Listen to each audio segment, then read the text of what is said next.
Jaya Radha Madhava Kunja Bihari.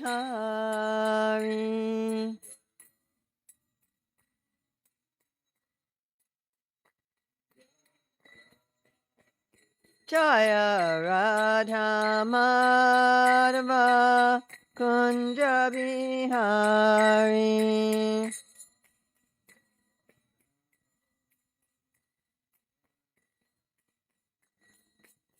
Gopi Jana Vallabha Girivaradari.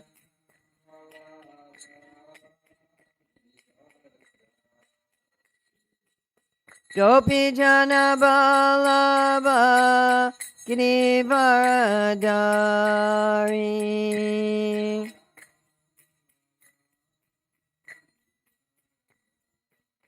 Yasodanandana Brajajanaranjana. Yasodanandana Brajajanaranjana. Yamuna Tiravanachari. Yamuna Tiravanachari. Jaya Radha Madhava Kunja Bihari.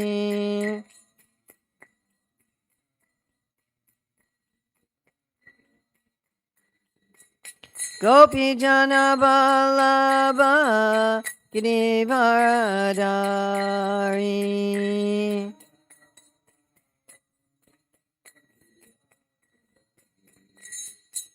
Gopi Jana Vallabha Girivaradari.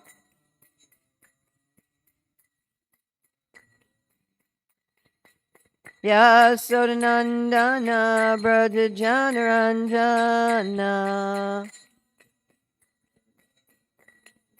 Yasodanandana Brajajanaranjana. Yamuna Tiravanachari. Yamuna Tiravanachari.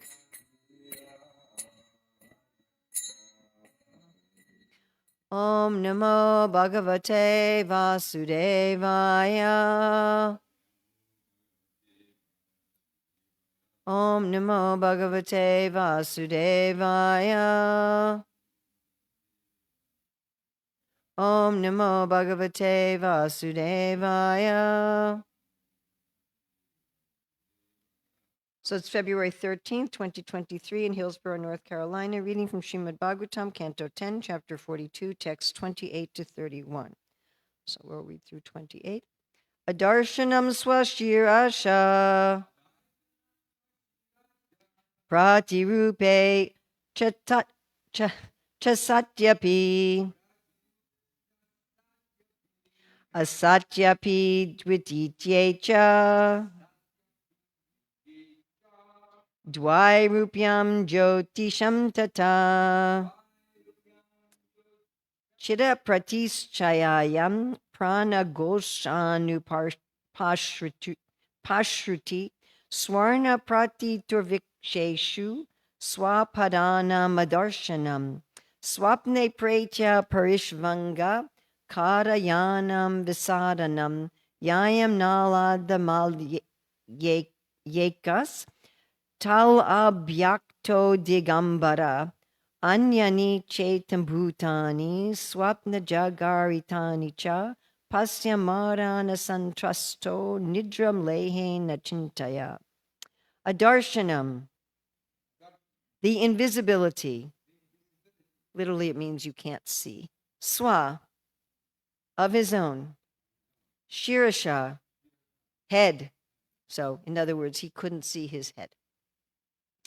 Pratirupe, his reflection. Cha, and. Sati, being present. Api, even. Asati, there not being. Api, even. Dvitiye, a cause for duplication. Cha, and. Dvairupyam, double image. Jyotisham, of the heavenly bodies. Tata, also. Chidra, of a whole. Pratitihi, the seeing. Chayayam, in his shadow. Prana, of his life air. Gosha, of the reverberation. Anupashruti, the failure to hear. Swarna, of a golden color. Pratitihi, the perception. Vriksheshu, on trees. Swa, his own. Padanam, footprints. Ardarshanam, not seeing. Swapne, while asleep. Preta, by ghostly spirits. Parishvangaha, being embraced. Kara, upon a donkey. Yanam, traveling. Visha, poison. Adanam, swallowing. Yayat, was going about. Nalada, of spinkards. Rose purple flowers native to India. Mali, wearing a garland. Ekaha, someone. Taila, with oil. Abhyaktaha, smeared. Dik ambara, naked. Anyani, other omens. Cha, and. Itam bhutani, like these. Swapna, while asleep. Jagaritani, while awake. Cha, also. Pasyan, seeing. Marana, of death. Santrastaha, terrified. Nidram, sleep. Nebhe, he could achieve. Na, not. Chintaya, because of his anxiety. So where we are now in the narration is that Krishna has, what has Krishna done right now in Mathura?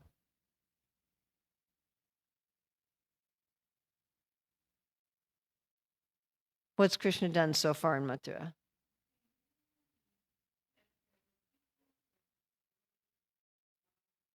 And he killed the washerman, right? Yes, and then what else?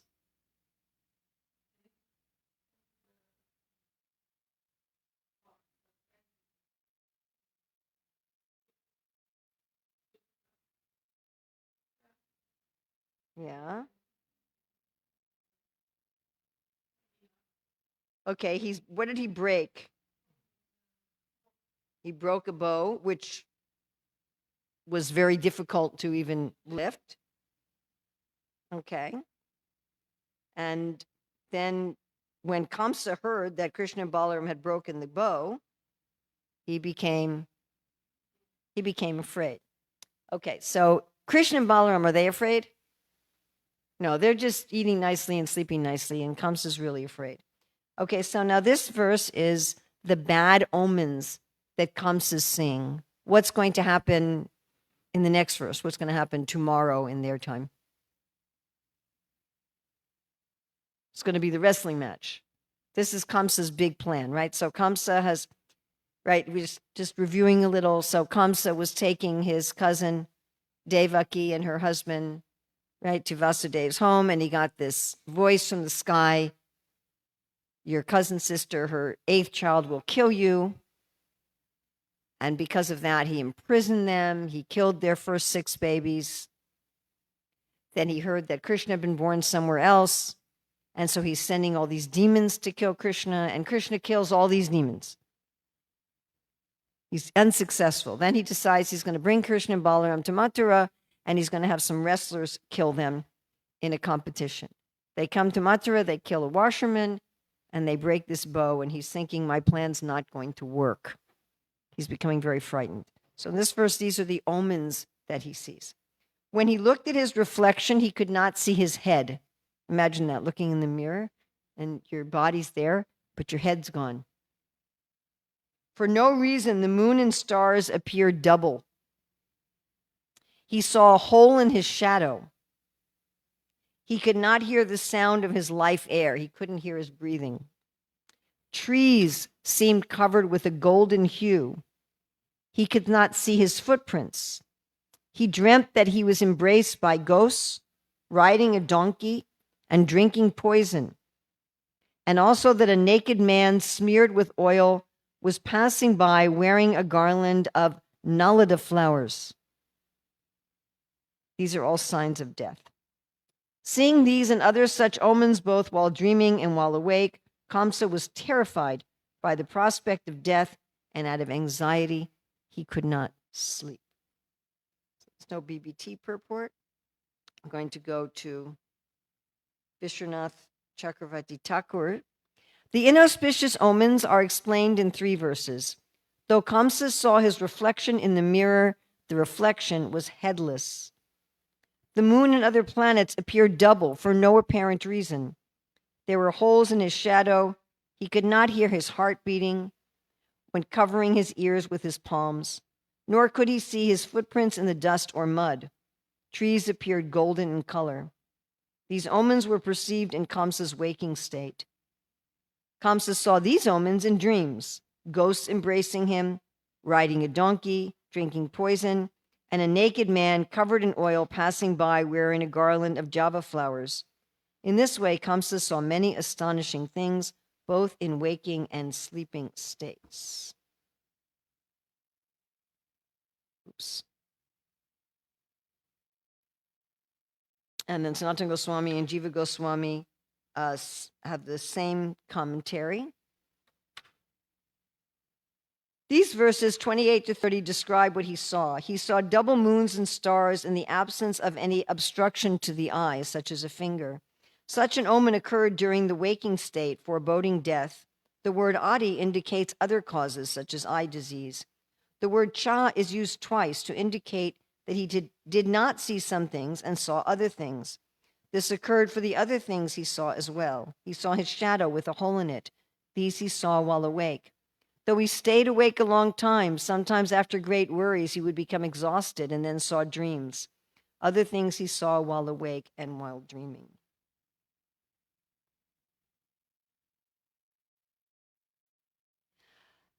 So here Kamsa's getting omens, and the omens are quite obviously signs that he should do what? What is Kamsa supposed to, how is he supposed to respond to these omens? He should surrender. Right? Jesus talks about that. He says, if you have an army of 10,000 and your enemy's coming towards you with an army of 20,000, you should surrender. And just reading the Mahabharata, how Arjuna's fighting a disguised Lord Shiva. And all of the weapons he uses against Lord Shiva are ineffective. He uses his ordinary weapons, then he uses weapons of the demigods, and none of them work. And even his inexhaustible quiver of arrows becomes exhausted. He has no more of these divine arrows. And then he starts hitting Lord Shiva with his Gandiva bow, and the Gandiva bow just disappears into the body of Lord Shiva. And then he starts, hitting him and throwing rocks and trees at him. And eventually he decides, wait a minute, maybe I should surrender. Right? That's what these omens are meant for. They're meant to push Kamsa to surrender. Does Kamsa surrender? No. We have a similar situation takes place with Ravana and Ramchandra, where Ravana's sons and brothers are being killed one after another by Ram and Lakshman, and his confidants, associates, his well-wishers, his family members are all telling him to surrender to Ram, and he's seeing all these signs, and still he doesn't surrender. So in our own life, we would like to know what we should do and what we should not do. At every day, we're making decisions. Some of them appear to be very small decisions, and some of them appear to be very big decisions. Big decisions in life, we think, where am I going to live? What education am I going to get? What job am I going to get? Am I going to get married? Who am I going to marry? Should I have children? How many children? We think of these, should I get initiated? Who should I take as a guru? We think of these as the big, big decisions in life. And we think of, should I go to Walmart now or in an hour as a small decision in life? But we really can't judge what is a big and a small decision, isn't it? Sometimes whether we get in the car now or an hour from now is the biggest decision of our whole life. We have a very difficult time telling what to do and what not to do. So it'd be really nice if we could know, right? What we should do and what we should not do. What actions will be good for us and what actions will be bad for us. So what we'd like to learn from this verse is that we should practice paying attention to the ways in which the Lord is communicating with us. Because like a good parent, a decent parent, they want their children to be happy and they want their children to make good decisions. And they will give them, just like I was talking to one of my grandsons the other day about decisions that he was looking at in his life. And I was saying, here's some advice for you that can help you make these decisions. I said, you can take the advice or not as you like. But this is the natural role that superiors take with their subordinates, isn't it? It's a natural role. Parents, grandparents, aunties, uncles, teachers, the government. The government has notices on the cigarette boxes. Do not smoke this. It'll cause cancer. I mean, the government educates the children in the school. This is honest life. This is criminal life. Do this, don't do this. And then, of course, we have to make our choices. But we should make our choices actually being able to know what is the good advice from someone who knows. Now, our parents might not know, our teachers might not know, the government might not know, but God knows. The Lord knows. He knows what is good for us and what is not good for us. So this is a question of being open, being aware of what he's advising, and having the humility to accept it, and then being willing to act on it. When I used to run a Gurukula, one of my favorite books for the children, I actually met the author, took one of her seminars. They said the point is to know the truth, to believe the truth, and to act on the truth. So here we wonder if Kamsa even knows the truth. Like, is he looking at these omens? I mean, he's getting an anxiety seeing these omens while waking and sleeping, and they're pretty heavy-duty omens. I mean, if I looked in the mirror and my head was gone, that's a pretty extreme omen. You're not leaving any footprints. There's holes in your shadow. You're dreaming about ghosts. I mean, it's pretty heavy-duty stuff. Does he believe the omens? Well, somewhat, because he's having trouble sleeping. Does he act on it? No. He acts contrary to it. All right, so what are our indications? I want to look at our general indications, and I want to look at omens, and then I want to look at how we can become receptive. So the general indications, of course, are the scriptures. The scriptures tell us what's good and what's bad, what will help us, what will not help us. But we have a problem if all we have are the scriptures. First of all, different scriptures of different religions are going to give different types of advice, especially when it comes to details. And even if we're going to take within one faith, within one school, the descriptions in, say, the Bhagavatam or the Chaitanya Charitamrita, it's really hard to know which of these we should apply to ourselves. Which of them has meaning for us? Because some of the things, just like Chaitanya Mahaprabhu, as a sannyasi, he wouldn't meet with a king. He said, this will look very bad if I'm associating with a king. A king is a materialistic person.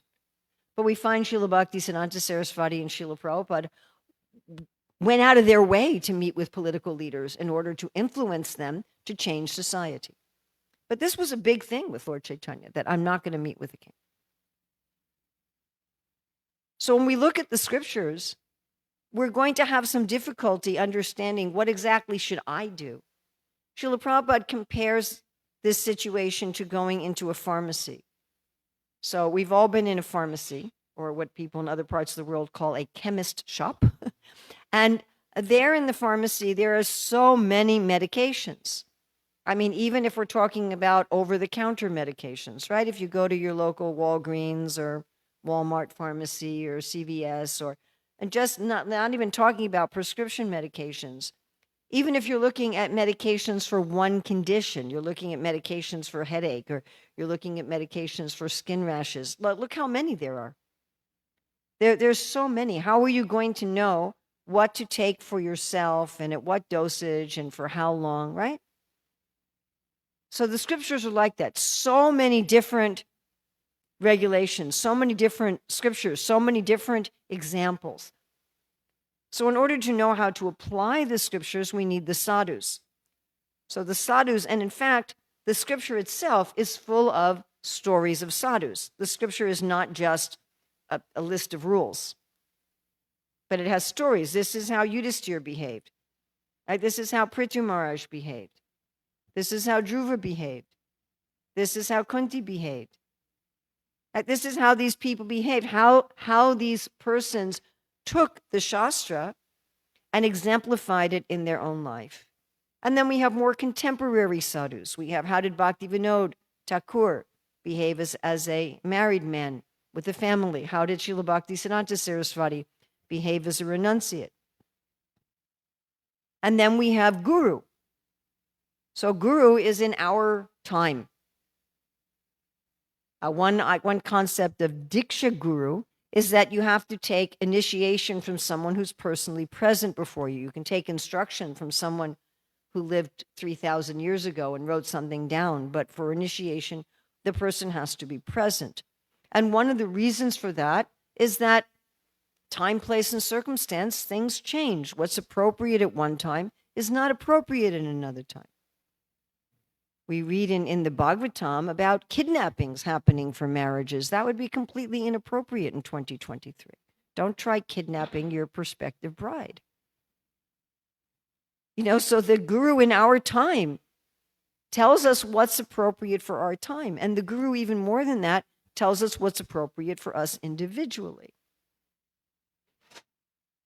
But most spiritual masters don't want to be asked about nitpicking details, like, should I go to Walmart at 12 o'clock or 1 o'clock? That's just annoying. I had somebody contact me some years ago and said, "Oh, Urmila, I accept you as my Shiksha guru." And she said, "Should I learn to play mridanga?" And I said, "Well, if you want to." I wasn't going to say to her, "No, you can't learn mridanga," or "Yes, you have to learn mridanga." And then she said, "Well, should I buy a red mridanga or a blue mridanga?" I'm like, I really don't care. And she said, "Well, if you won't tell me what color mridanga to buy, I won't learn how to play mridanga." I said, "That's up to you." I said, "Actually, this is annoying." I said, "If you're going to come to me for spiritual guidance, it's not that you ask me these kind of questions. Should I take another plate of halva? Should I eat halva at all? I don't know. It's not my business."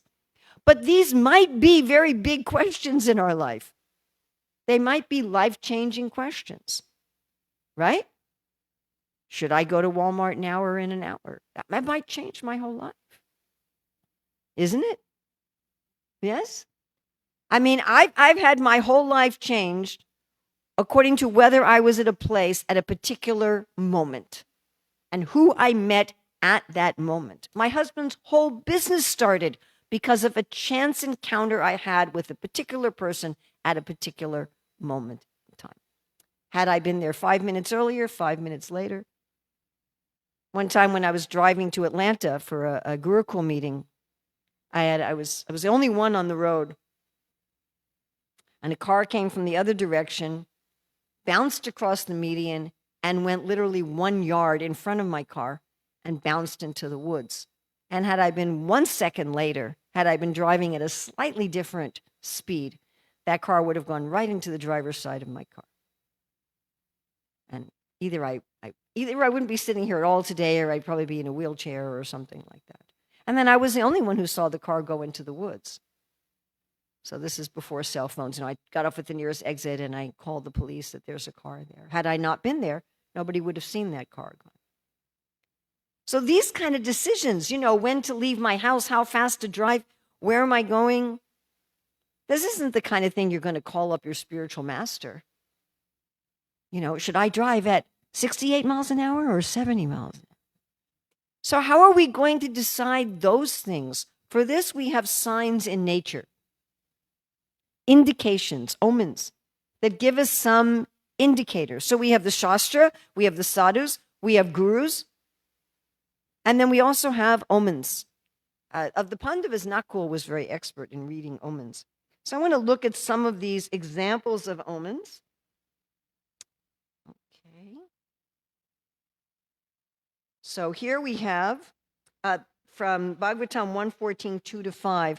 This is Krishna has left the planet, but the Pandavas don't know this yet. At least 4 of the Pandavas don't know. Arjuna knows.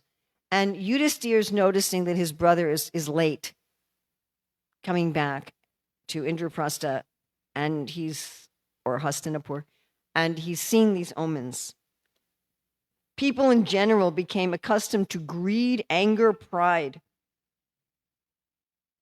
Maharaj Yudhishthir said to his younger brother Bhimasena, I sent Arjuna to Dwarka to meet his friends and to learn from the personality of Godhead Krishna of his program for work.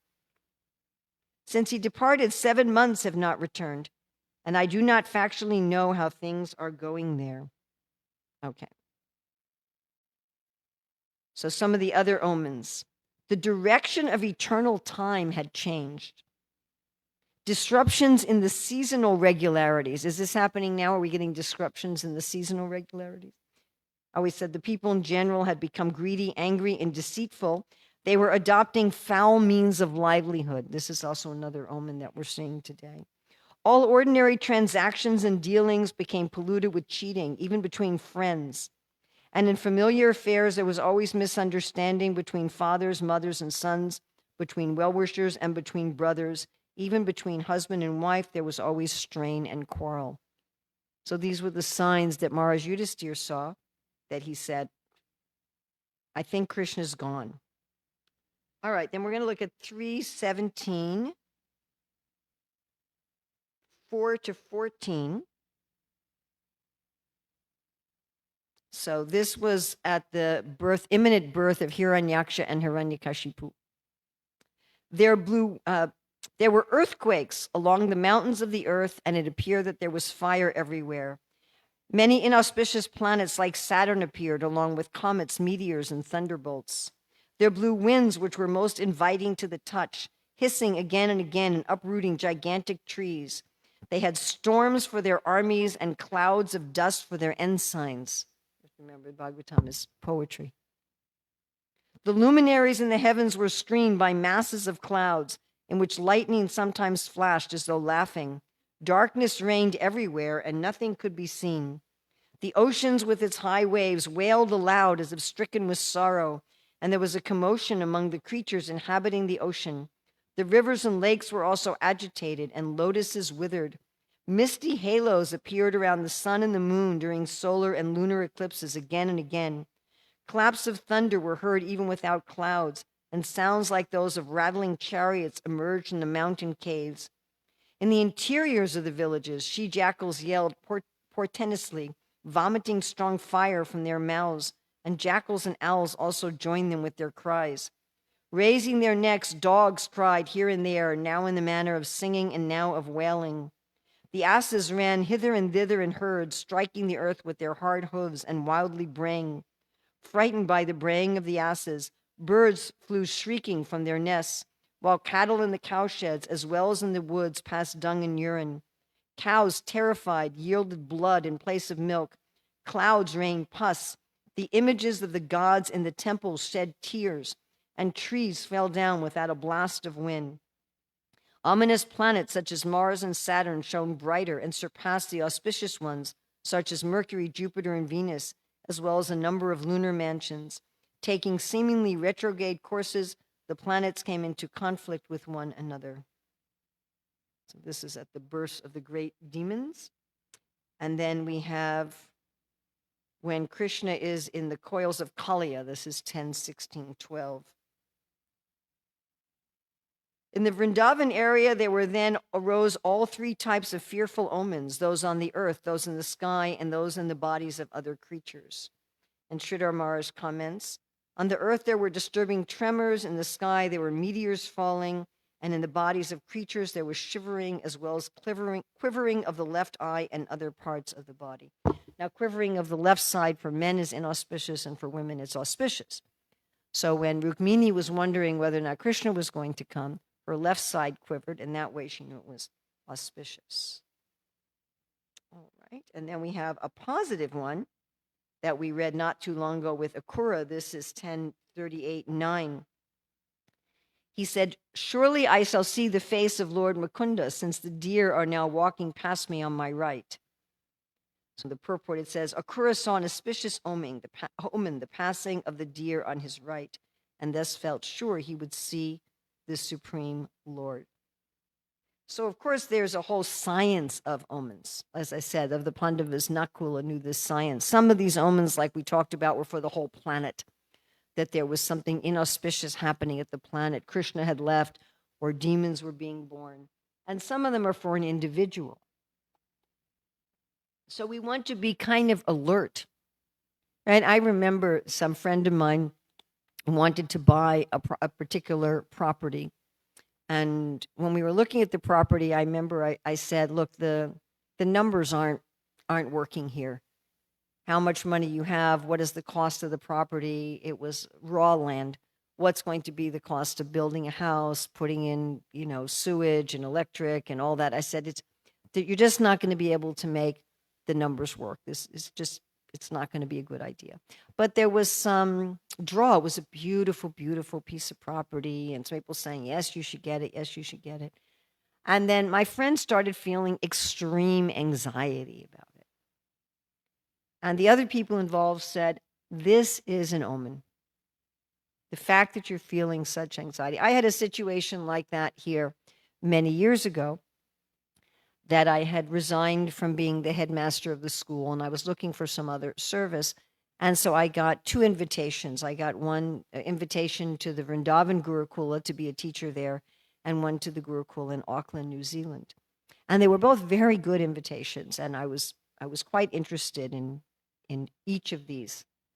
But somehow I didn't feel peaceful about it. Like we find this here with Kamsa, he's feeling all this anxiety. I just didn't feel peaceful.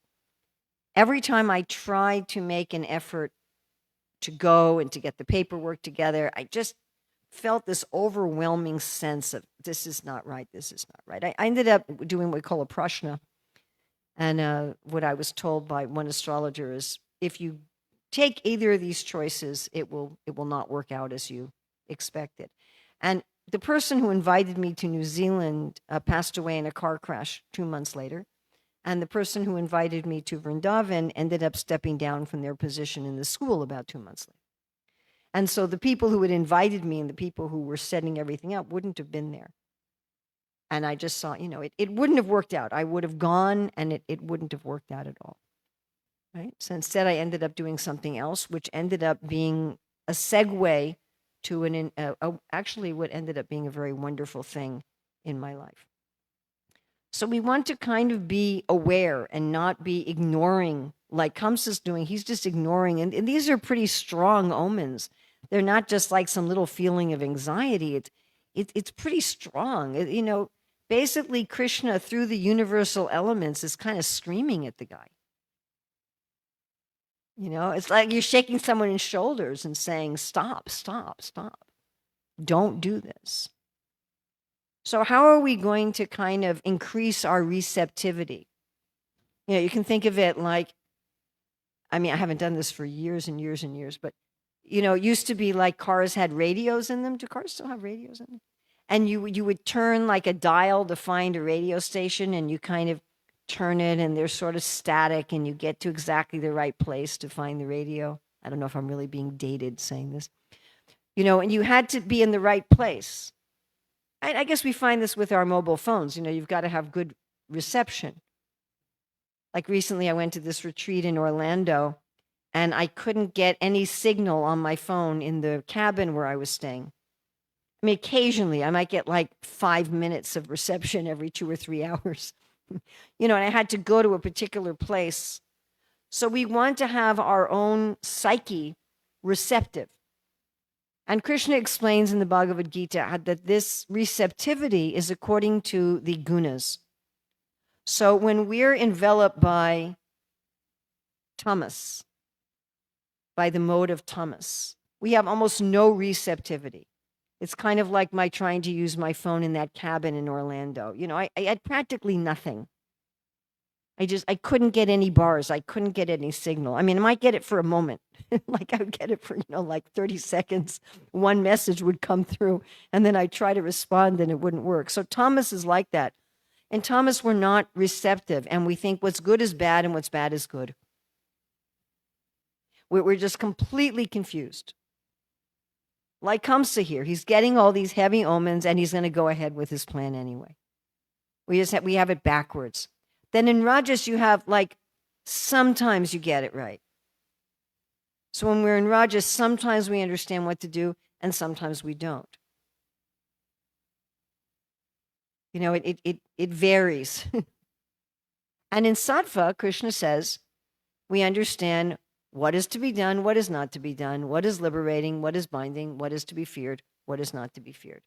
We have clarity. Of course, Sattva doesn't give us ultimate clarity. Only Bhakti gives us ultimate clarity. Sattva doesn't give us ultimate clarity because even Sattva is selfish. Sattva is, I'm very spiritual and I'm very clear. So there's still the I. We're going to make decisions over what will bring us more spirituality and more clarity, but for the motive of having a sense of balance and harmony rather than the motive of pleasing Krishna. And sometimes Krishna wants to put us in a situation that isn't just this peaceful thing. Sometimes the way to please Krishna and to find ultimate, expansive, dynamic joy is to go into a situation which, according to Sattva, would be risky. So our ultimate clarity is from us being in bhakti. But also to be receptive, we need to be humble. And Kamsa here is not humble. He's actually been given advice all along not to take this path. Right from the wedding of Vasudeva and Devaki, he's been given advice not to take this path, but he's never humble. Humble means maybe somebody knows something more than I do. Maybe something that looks good to me is not. Maybe something that looks bad to me is not. Maybe I don't know everything. Maybe my vision is really obscured. I'm very tiny.